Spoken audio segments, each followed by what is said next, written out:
long. But welcome to our inaugural Health Economics Interest Area webinar for ARCS. So this is a new area for ARCS this year. And we're kicking it off with a bang, talking about Australia's reform agenda in reimbursement, the HTA review. And some of you may have know a lot about the HTA review, and some of you might be learning something about it for the first time today. So we welcome everybody.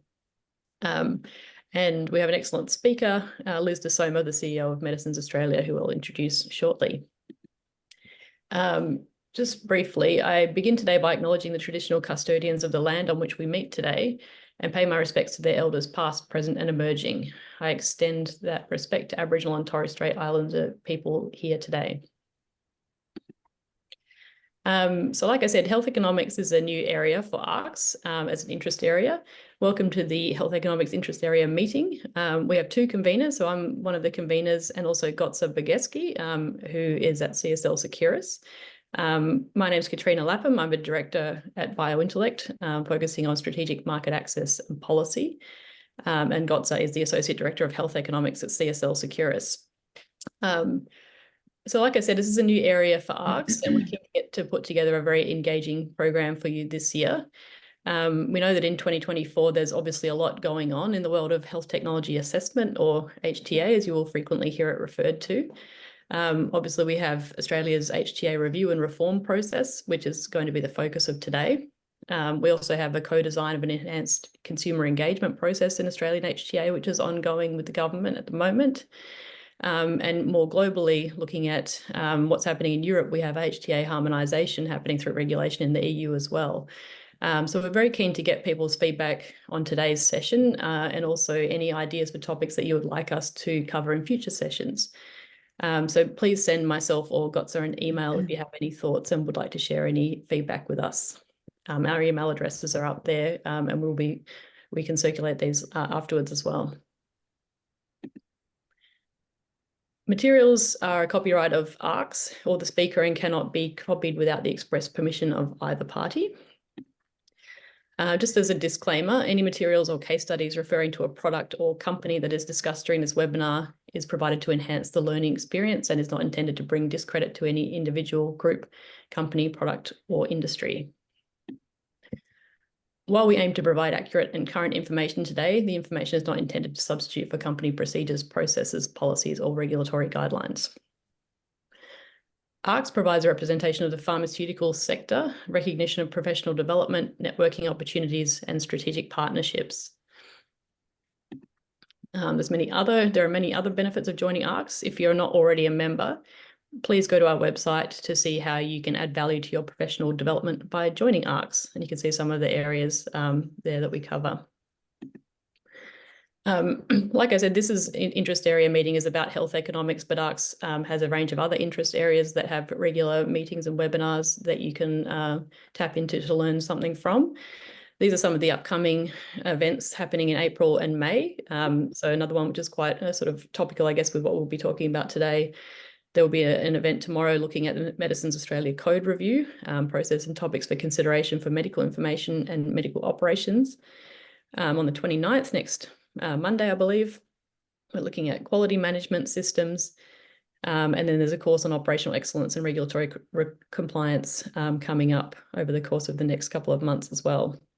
And like you can see there are other interest area webinars on leadership, pharmacovigilance, and what's happening in the APAC region coming up over the course of May as well. Gotcha. Another plug is for the 2024 ARCS Annual Conference. So for those here that are interested in health economics and reimbursement, there are two streams at the conference looking at in this space. There will be more discussions about the HTA review, of course, and I believe the topic is looking at the confluence of devices, drugs, and data. So various topics that will be of interest to the people on the call today. Registrations are open and the program's available on the website.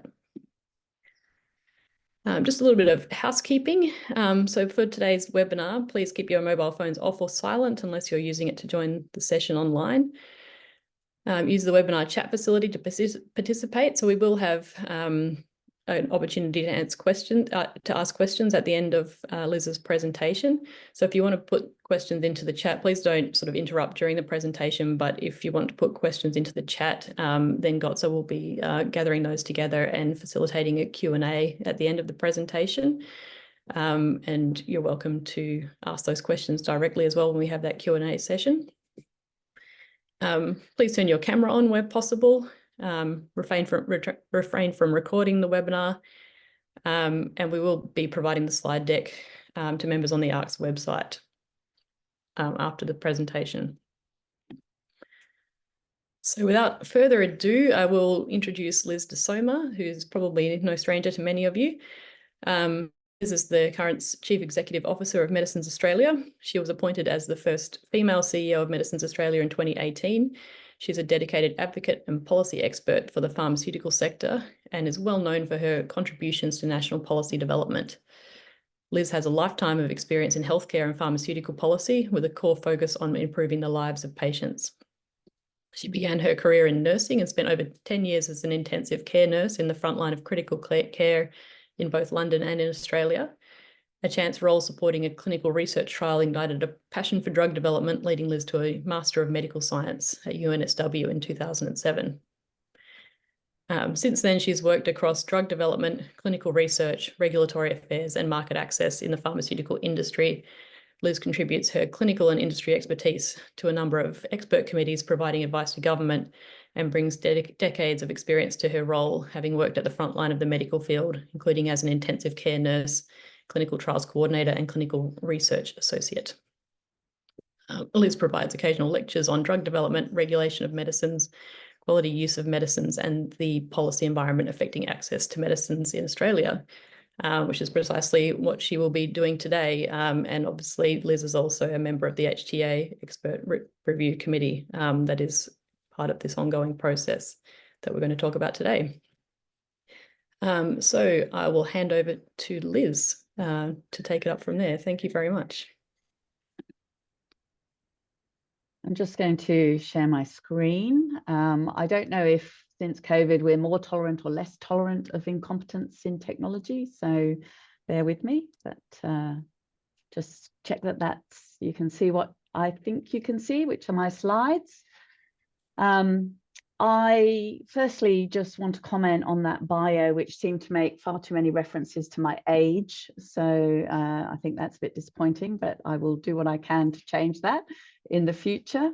And I will start also by acknowledging the traditional owners on the land in which we're meeting today. I'm on the land of the Ngunnawal people, and I pay my respects to their elders, past, present, and emerging, and to any other peoples who claim connection to this land and to the people on the lands where you are today. As many of you are representing companies that compete in a market environment, I would like to acknowledge our obligations under competition and consumer law, and there will be no competition law contravention during this conversation and no discussions of any pricing issues. Like you, Katrina, lots of disclaimers. I also make a disclaimer that I'm speaking today as the CEO of Medicines Australia, and I'm representing the industry positions. I'm not speaking or purporting to speak for the HTA Review Reference Committee or its members. So I thought I'd start today. I want to give a little bit of a talk about Medicines Australia, who we are, why we are, and what our reason is. And then go a little bit onto the history of strategic agreements and industry agreements with the Commonwealth Government over the last couple of decades, and then move a little bit onto the HTA review. So those of you who don't know, Medicines Australia is the peak industry body representing the research-based biopharmaceutical industry.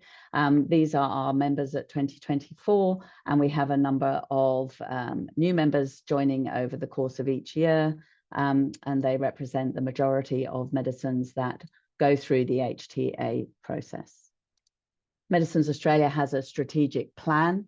Our current strategic plan is from 2023 to 2028, and it incorporates three main pillars, which is patients need to be at the center of the decision-making around the medicines that they have access to, that the industry is valued for its innovation and for the work that we do to bring new and cutting-edge technologies to Australian patients and the community, and that the contribution that industry makes creates a thriving society, that we contribute to participation and productivity of the community, and we support wide access to innovative medicines in order to support better health and health outcomes and productivity for people.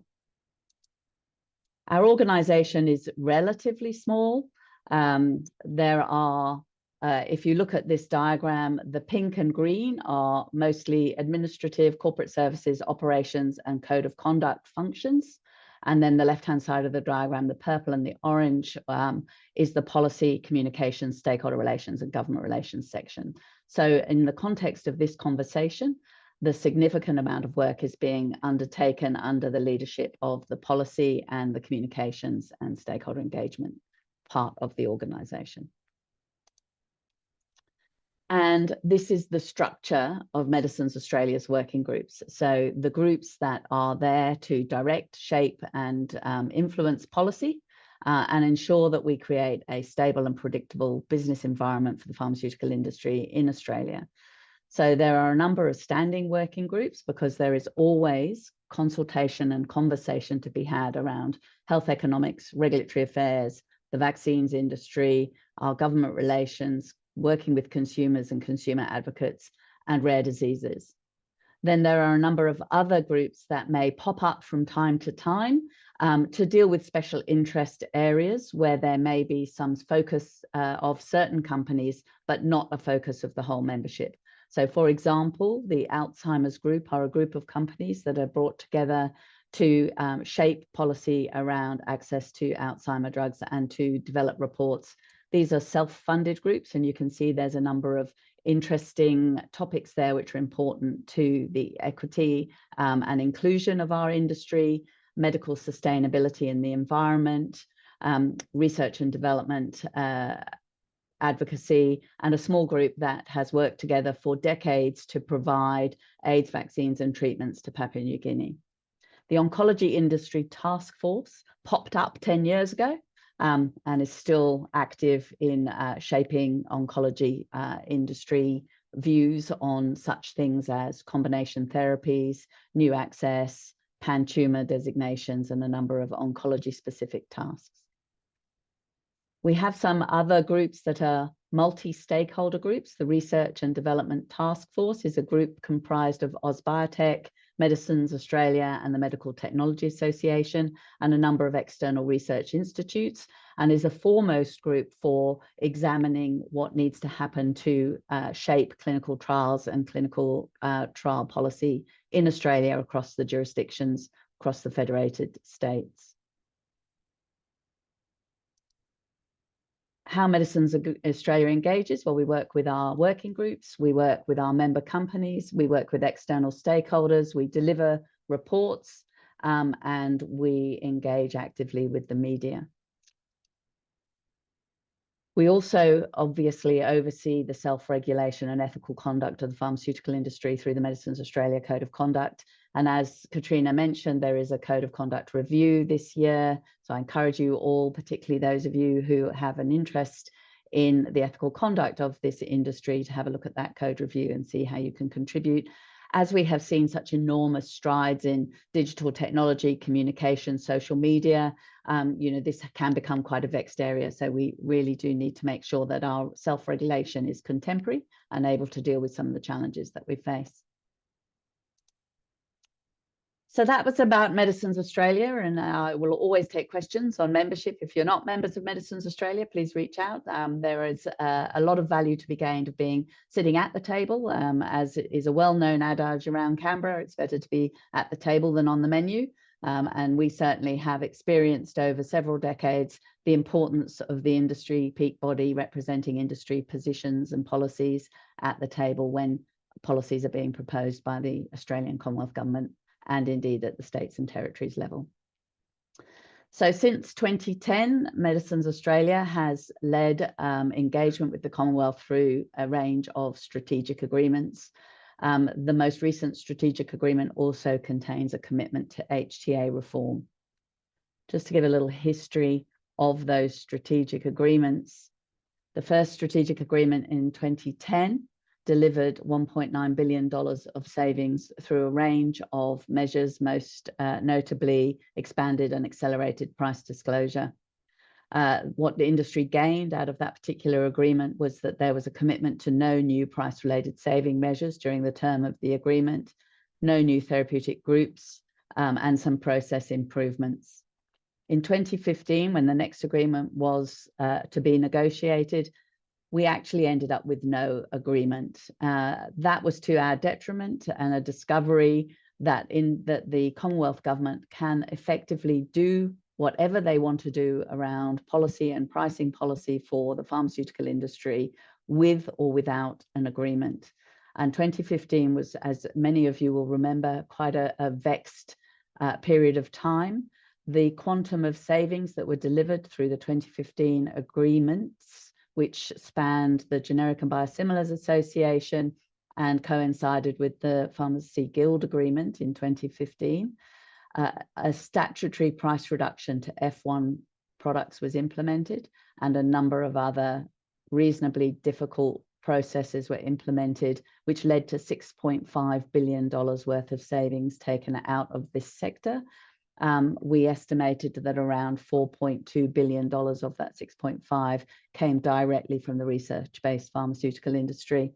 The Medicines Australia Board and our members decided that we are better with an agreement than without an agreement. And since then, we have worked constructively, collaboratively, and in partnership with our stakeholders and with the Commonwealth Government to deliver successive agreements to the mutual benefit of both parties.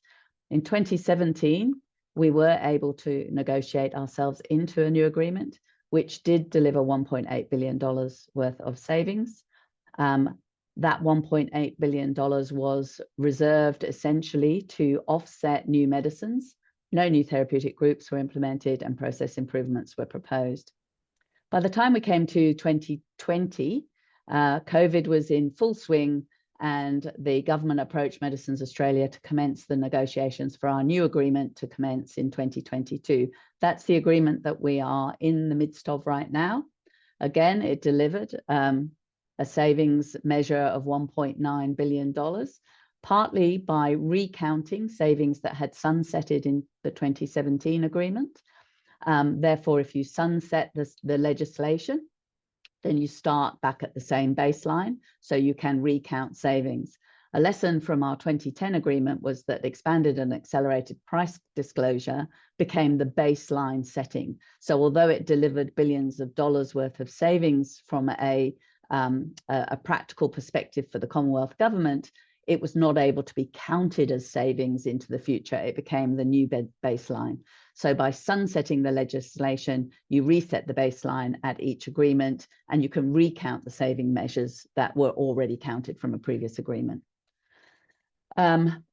We calculated that there was going to be at least $5 billion of savings that would be guaranteed to offset new medicines in the New Medicines Funding Guarantee. And we negotiated for an independent HTA review, or an HTA review with an independent chair.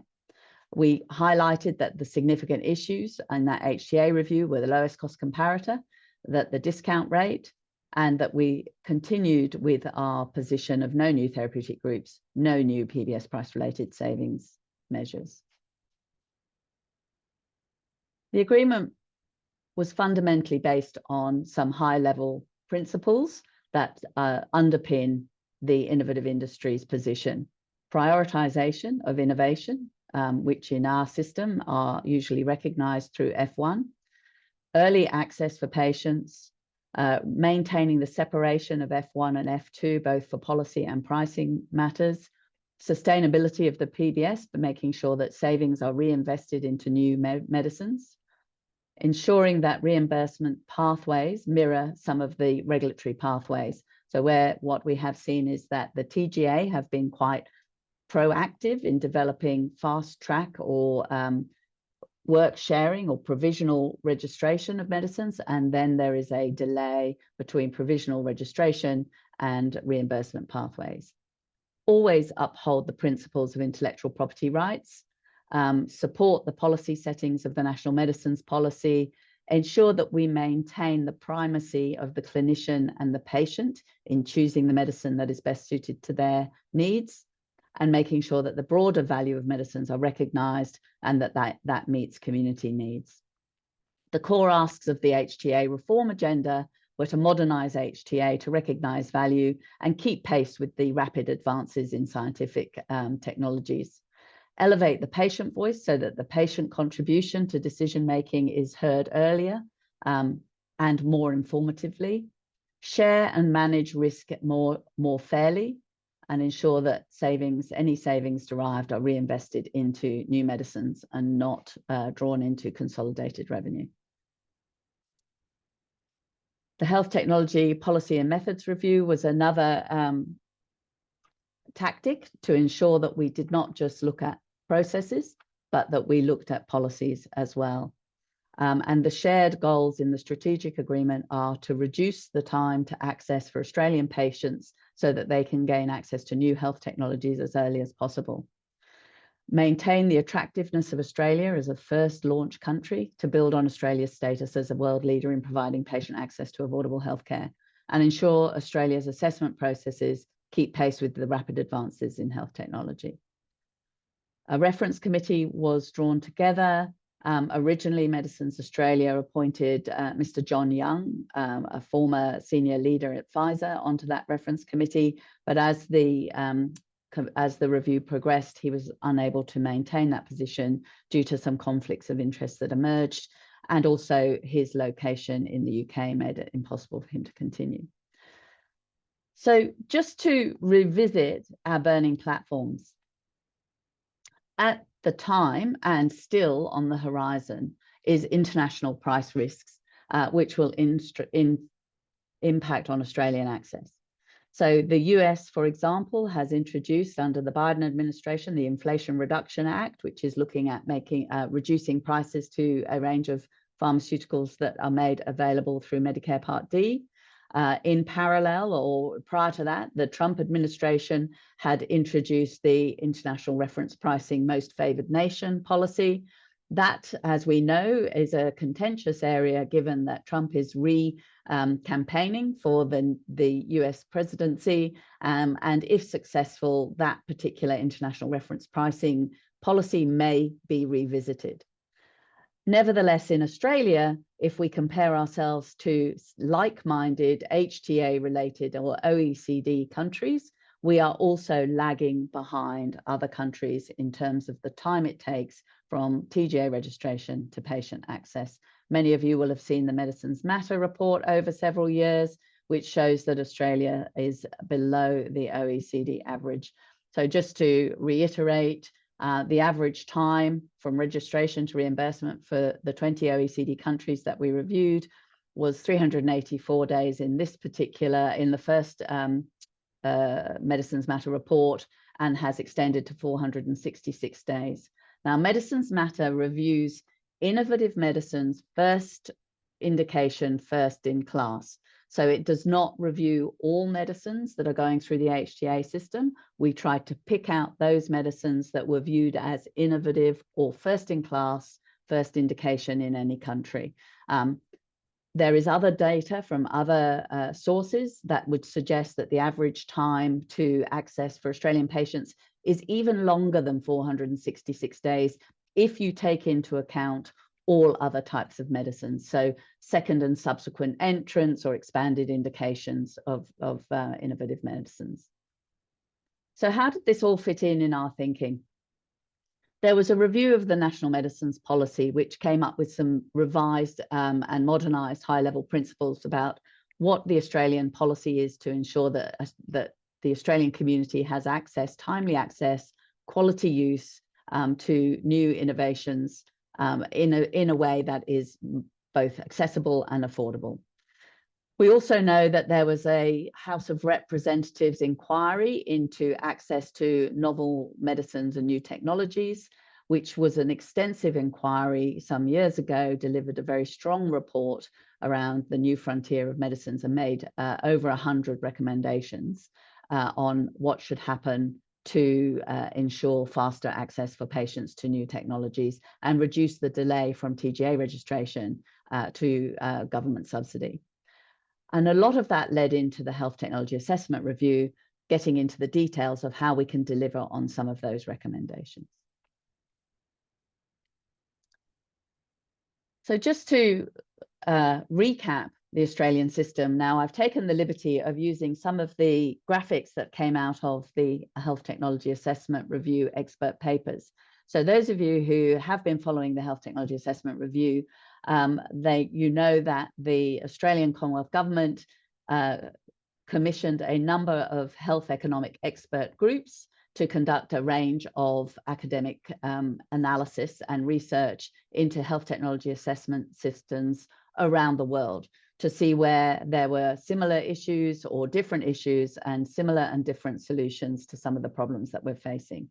Bearing in mind our significant problem identified by our stakeholder group, which includes clinicians and patients, is that Australian patients wait too long from TGA registration to reimbursement by the Australian government. So if you look at this pathway for new health technology, it looks really quite simple. We develop a new technology, we go through clinical trials, pre-market authorization, we go through market authorization and registration on the TGA, and the fourth hurdle is assessment for Australian government subsidy. However, during the period of time, once you have clinical trial access, you may have limited funded access from private sources, or you may have limited funded access from public hospitals or indeed through clinical trial assessment. Once something is available through the TGA and has been deemed that it can be legally marketed in Australia, again, there may be limited access from private sources or public hospitals. So that means that patients may pay for access themselves. The longest period of time is the assessment for Australian government subsidy. And once that has been achieved, then the broad range of patients will receive access through the public funding schemes. If you look at the regulatory pathways and timeframes, we know that we have worked as an industry collaboratively with the regulator, the TGA, to streamline activities through the TGA. So we know that there are fixed timeframes, there are target timeframes, and consideration of submissions is fairly predictable.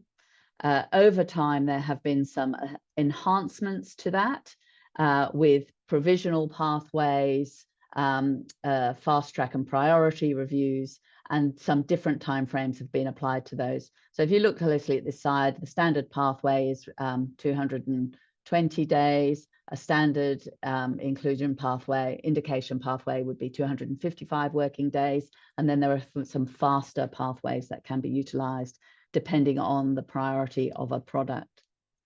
The Centre for Innovation and Regulatory Science analyzes a number of frameworks across the world looking at their regulatory and reimbursement timeframes. And so recently, I will show you the slide, but I'm going to go back to my previous slide for the notes. Australia has a much higher rate of negative first-time HTA recommendations. So although we are fast in our process, the HTA process is a 17-week cycle, we are the fastest to say no. So 71% of recommendations are negative in the first HTA assessment compared to comparable countries. England has a 7% negative recommendation. Canada has a 30% negative recommendation. So while many countries put conditions or restrictions on HTA recommendations, it still enables high priority patient population access to medicines. Australia's HTA system fails the intent of the medicines priority approval for Australian patients that comes through the TGA. The TGA policy intent was to bring in priority approval, which has been in place since 2017. It had strong bipartisan support and was intended to accelerate access to innovative products that address unmet clinical need and requires the same full clinical data package as medicines with standard approvals. So there's no additional uncertainty about the efficacy or safety of a medicine that has undergone a priority review. 10 out of 11 medicines with priority approval had a first round rejection from the PBAC in Australia, which compares to none out of 16 in England and 5 out of 37 in Canada getting rejected. So our efforts to fund medicine lags behind other countries. Again, through the TGA, efforts to get cancer and other medicines to market in Australia faster through international regulatory collaboration has also had limited success. The initiatives may have sped up regulatory approval, but the medicines hit a wall in Australia when it comes to the PBAC recommendations. Australia and Canada regulatory review collaboratively reviewed 8 medicines between 2018 and 2022. All 8 received positive recommendations with restrictions in Canada. 3 received positive first HTA recommendations in Australia. Project Orbis, which many of you will have heard of, provides a framework for the concurrent regulatory submission and review of oncology products amongst international regulatory partners and aims to deliver faster patient access to innovative cancer treatments with potential benefits over existing therapies. The original partners were the US, Canada, and Australia, but it's also been extended to 5 other countries. 10 oncology medicines were approved by the FDA, Canada, and the TGA between 2018 and 2022. However, by the end of 2022, all of the 10 medicines had received a negative funding recommendation from the PBAC, in contrast to all of the medicines receiving funding recommendations in Canada and 6 of them receiving conditional funding recommendations in other countries. So resubmission is one of our major problems, resubmission churn, and it leads to more medicines being recommended for listing, but the major cost is the delay. So if we look at our PBAC system, in contrast to the TGA system, it is much more complex. You can see that if you're depending on your funding pathway, it may not be all that clear, but you'll get the slides afterwards. Depending on whether it's National Immunization Program, PBS, LSDP, MBS, NHRA, jointly funded for hospitals, or National Blood Authority, or product prostheses list, you have this convoluted funding and delivery model for determining reimbursement. And we also have reiterative submission process, whereby, as we can see from some of those academic papers, the negotiation on the final terms of funding happens through resubmission rather than a commercial process of negotiation.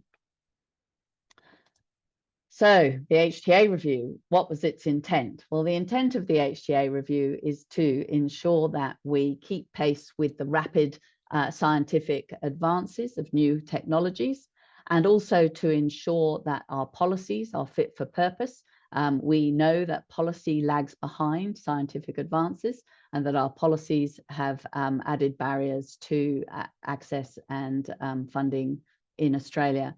We also know that our federated system with some of the new technologies adds as an additional barrier because of the negotiation on the delivery setting through hospitals, centres of excellence, through NHRA agreements, through supply agreements, etc.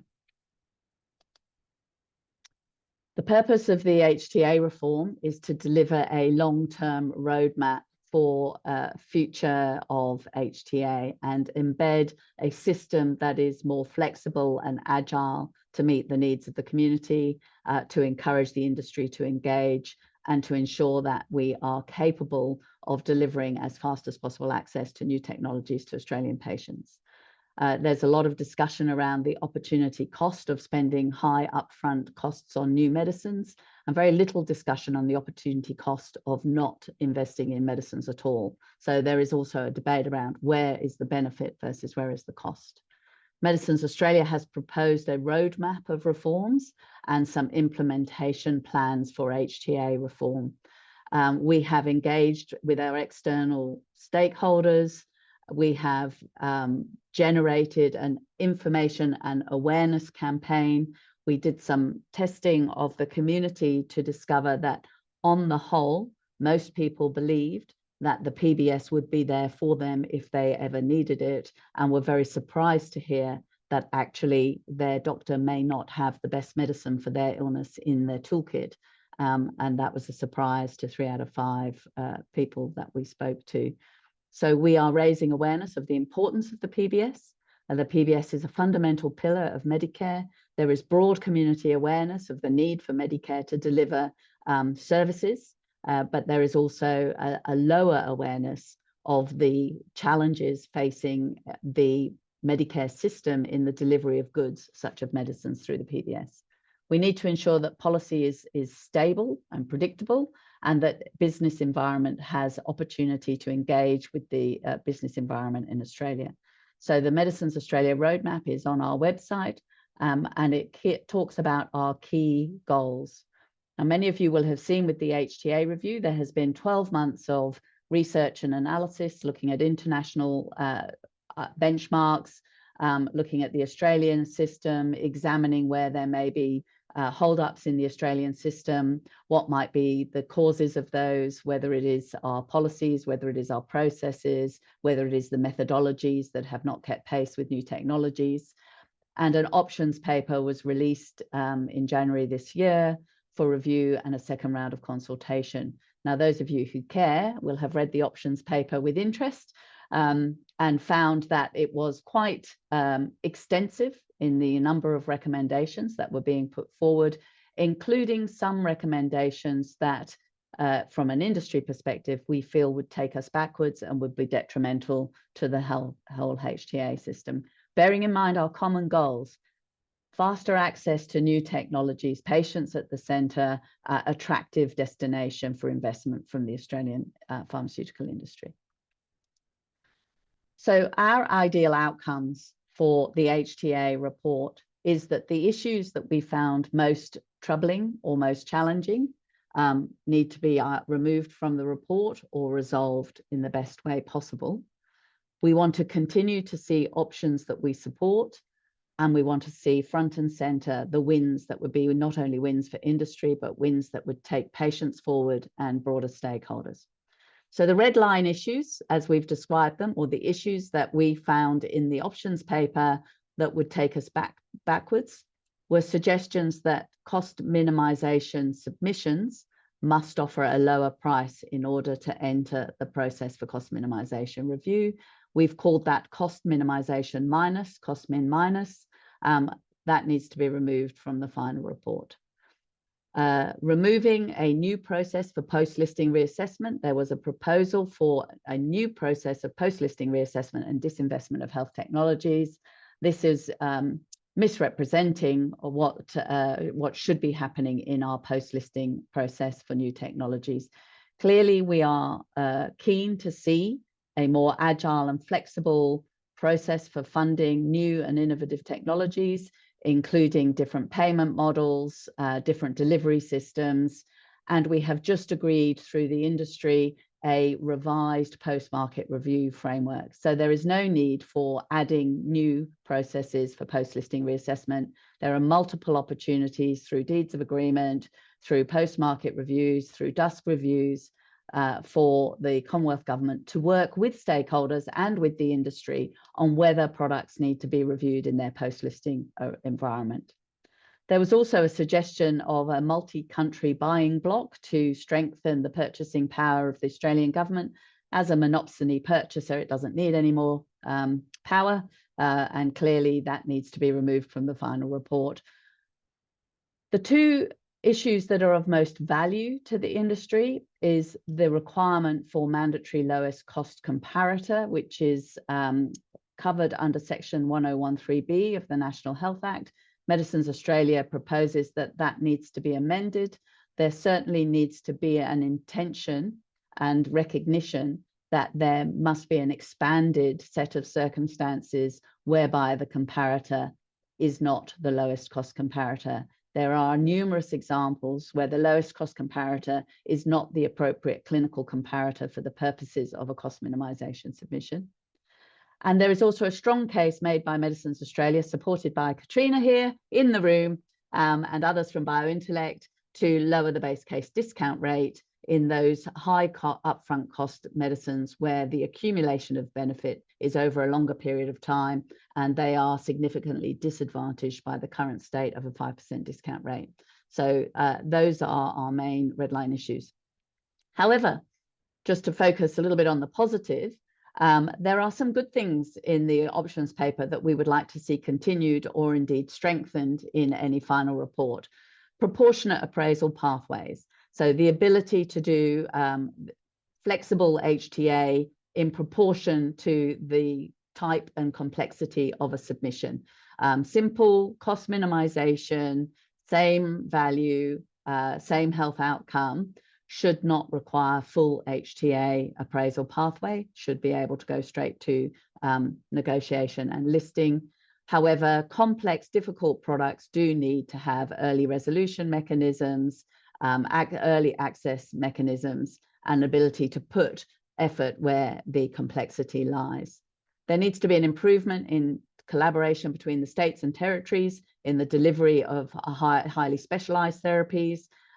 We know that the National Health Reform Agreement interim review has been undertaken, and this should lead to some improvements in how those highly specialized therapies can be negotiated and delivered between the Commonwealth, the states and territories, and the industry with those innovations. There needs to be reforms on the use of real-world evidence and real-world data in HTA, particularly in areas of rare diseases where the data may not be of the same level as in other studies. There needs to be decoupling of the TGA delegates overview, which was in the options paper, that we would like to see that come through to support earlier PBAC advice and to support earlier parallel processing in order to reduce the time after a TGA registration to establishment of funding.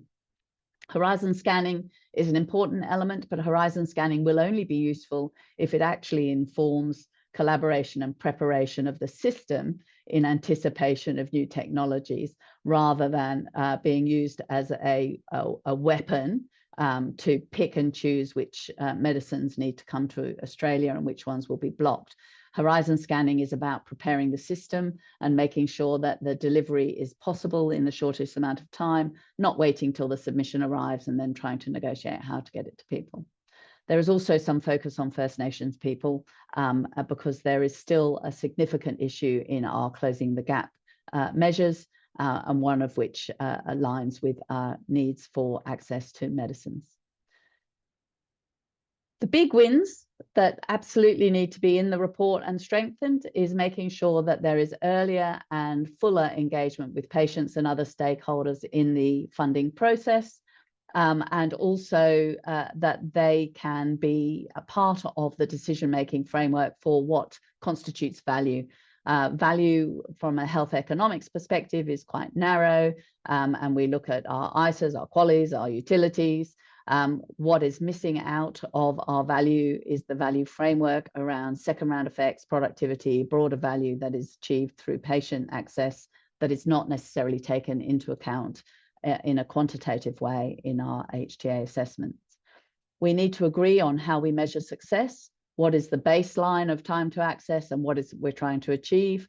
We need to introduce accelerated pathways and dedicated provisional or bridging funds that enable funded access to new technologies and reduce this lag between TGA registration and funded access for patients. We need the PBAC or the HTA committee to stop double handling things before a funding decision is made. The very fact that we have built into our life-saving drug program a process that you have to fail in order to enter the process for funding is entirely flawed. So there has to be a direct ability to recommend something onto the LSDP without having to fail a process before you can enter the process that you know will deliver funding. There are ways to streamline vaccine decision-making. There must be ways to streamline cell and gene and codependent decision-making between PBAC and MSAC. And there absolutely has to be a funding incentive for antimicrobial products to combat antimicrobial resistance.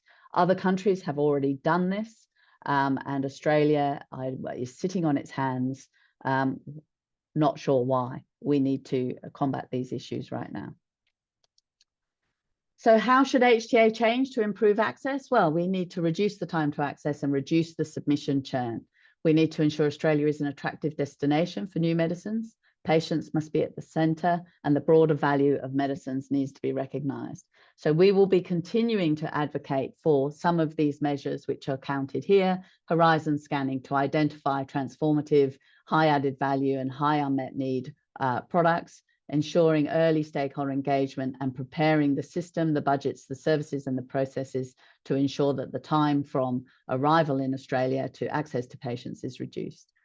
We want some methodological changes, lowering the discount rate and expanding the circumstances under which the comparator is not the lowest cost comparator, but is more commonly the comparator most likely to be replaced in clinical practice. We need to improve the arrangements to balance the sharing of risk and managing uncertainty, whether that's through managed entry schemes or whether that's through risk share arrangements. We need to increase the use of real-world evidence, real-world data. We need to co-design a value framework to establish the broader value of medicines and how that is considered in decision-making and how it contributes to the decisions that are made by the PBAC. But most of all, we need to accelerate access. And one of the ways to do that is to introduce a bridging fund. And another way to do that is to streamline processes proportionate to the risk and to the pricing frameworks. You will all know by now that the final report has been delayed. It was due to the Minister on the 15th of April. A small extension has been granted until the 4th of May. It's worth noting that the outgoing PBAC Chair, Andrew Wilson, ceases to be the PBAC Chair on the 5th of May.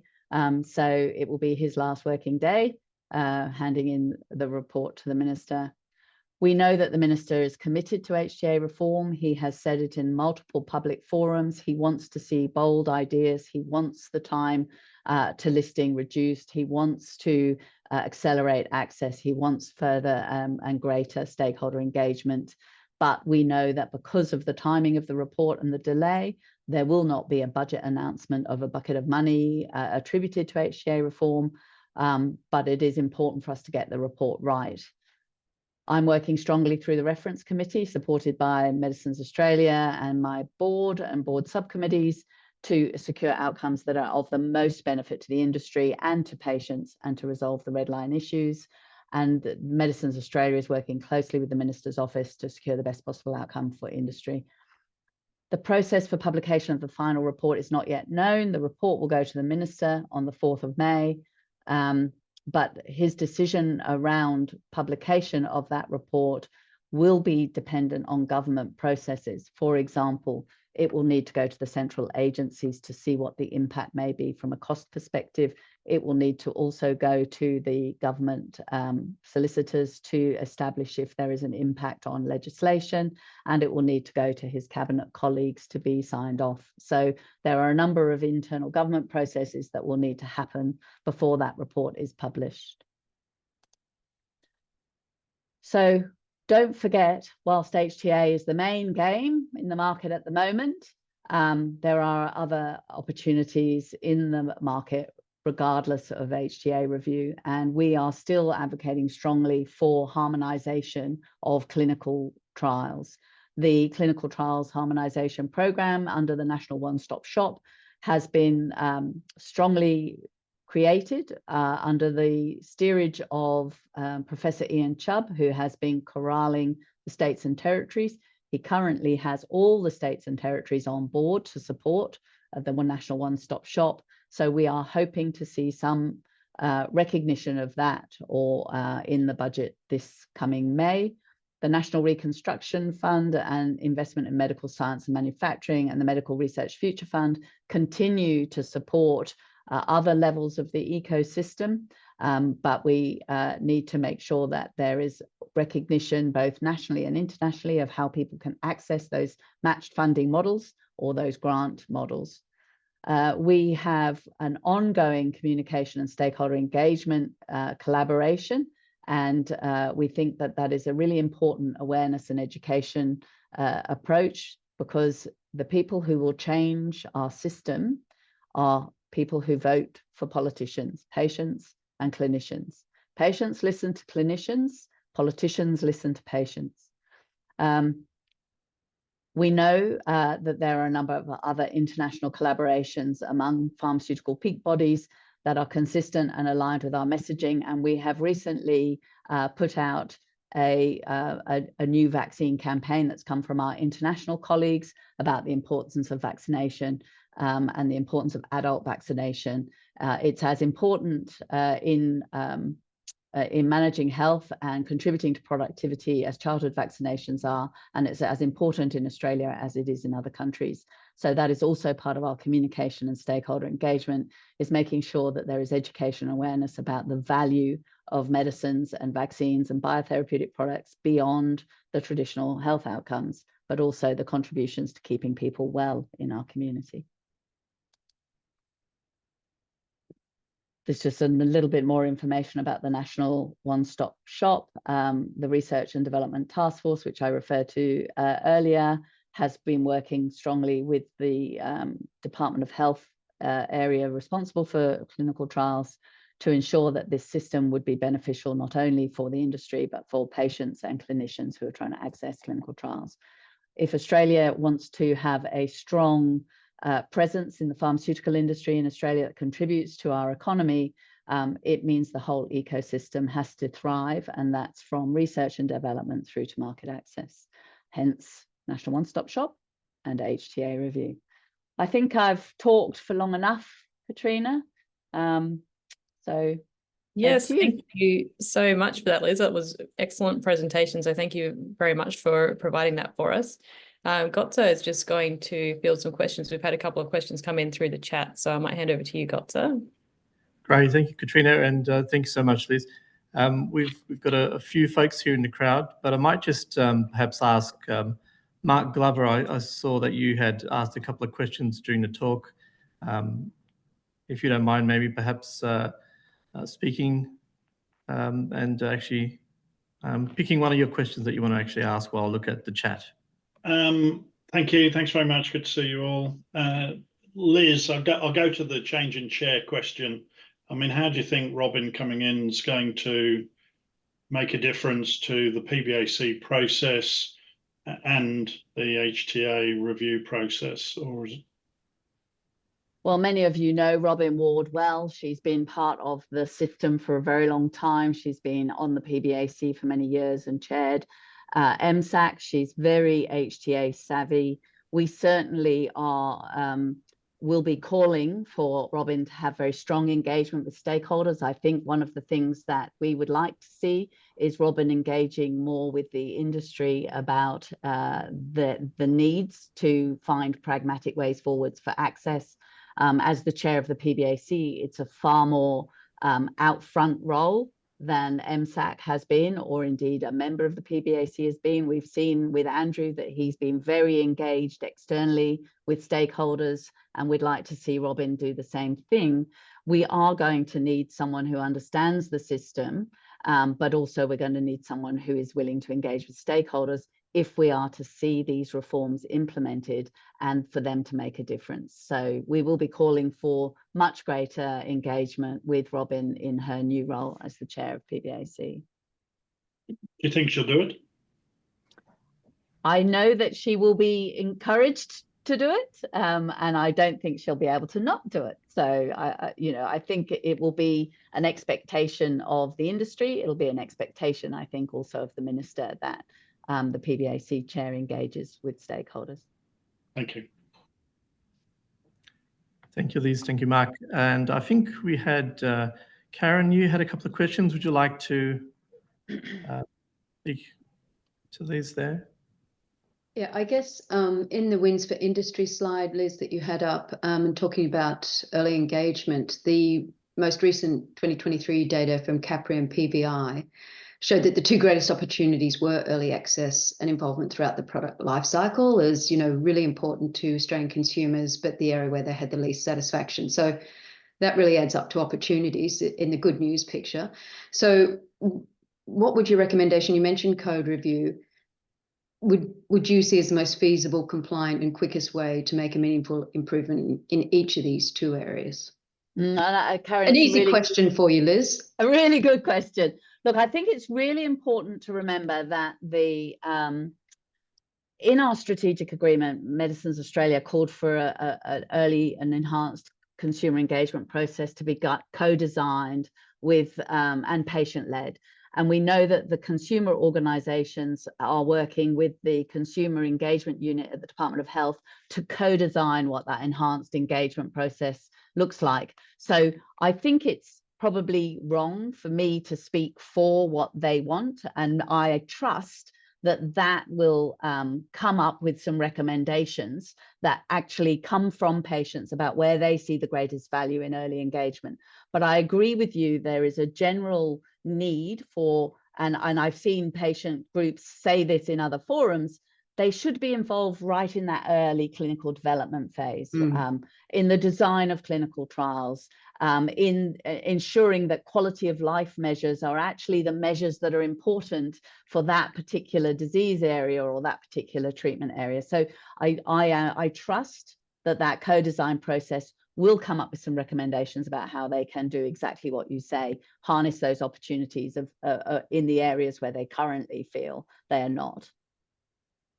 And hopefully that can all be done in concert with the code review as well. So some of the best ideas don't come across a sort of an old view. Well, the code review, exactly for that reason, is similar. There are some barriers to the industry directly communicating submissions to PBAC, and there are some barriers communicating unregistered product details directly to patients or patient groups. So we have opened the code review publicly and welcome recommendations around that. Currently, there is an intersection between the legislation and our interaction, and that fine line between information and promotion, which would have to be navigated carefully. But yes, they are absolute opportunities. Thank you. I think we've exhausted the questions in the chat. There was one anonymous attendee who asked, what are the main reasons for rejection in the PBAC? Are the Australian evidence requirements and expectations too high compared to the UK and Canada? Or is it a suppliers wanting too much money for the medical technology? Or is it a HTA policy or methodological issue? Or a combination of all three, I guess.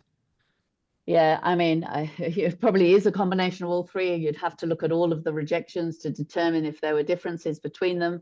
The Health Economics Working Group over the years has looked at qualitative analysis of the reasons for rejection. I think there is more, more we could do there in assessing what are the reasons. I think there are some methodological issues when you think about the impact of lowest cost comparator. That certainly does have an impact on rejection. I think evidence base certainly does. I think there is quite a lot of similarity in the evidence requirements and expectations across the UK, Canada, and Australia, but finding pragmatic ways to resolve those issues can be around individuals. Great, thank you. I'm a little bit wondering about the bridging fund. How large a fund do you think we'd need to make that workable? Well, I think there's a number of things that will need to be costed on that. And we certainly did some early work, and we thought that at least 500 million per year over the forward estimates, but some of that will depend on how time-bound that bridging fund is and what are the conditions around that bridging fund. The most important thing is that if there is a and how do you set that early price for funding? So it will be a requirement that there is an HTA assessment before access to the bridging fund, and that certainly was the proposal in the options paper, because there is no appetite to adopt what is currently the German system, where it is a value set by the sponsor. There will need to be some HTA consideration of that.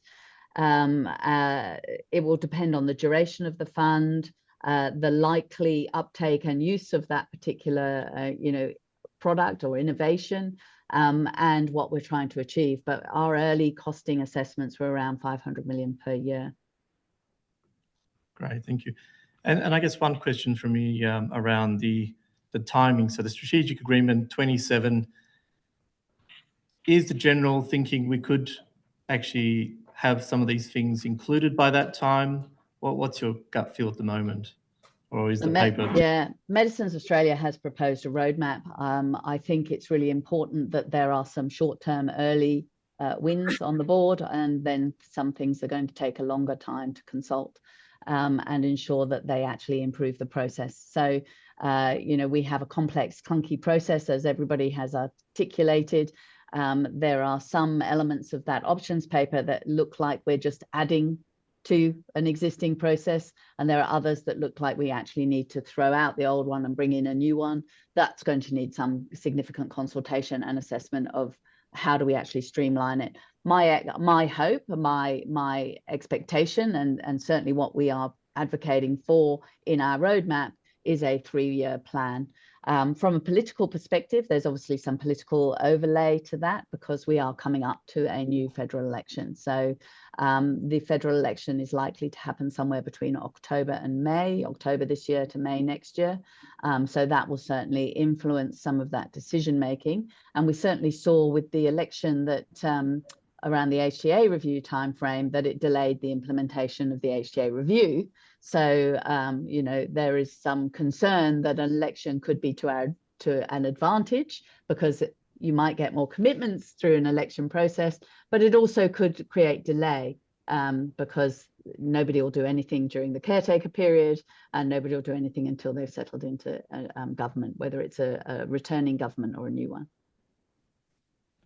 Great, thank you for that. I don't see any other chat questions in the Q&A I think we addressed. Katrina, do you have any? No, I mean, I think it's probably, we've gone past 1:30, so I think it's probably time for us to wrap up. But thank you so much, Liz, and thank you, Gotsa. I think, Liz, I think everyone will probably agree you're definitely in the hot seat today, but you handled all of those questions like a pro, so thank you very much. You obviously learn a few things being the CEO of Medicines Australia. I think a few people are giving us a round of applause. So if people want to join me in a virtual round of applause for Liz, thank you very much. And I've just put our email addresses up on the screen again. So like I said, if anyone has any thoughts around future topics or speakers you would like to see as part of this education series, please don't hesitate to reach out to Gotsa and myself. And we'll be back with another webinar currently scheduled for June. So keep an eye on the ARCS membership emails for that. All right, thank you very much, everybody. We will wrap up today's webinar and have a great day. Thanks, everyone. Bye. Thanks very much. Bye. Bye-bye.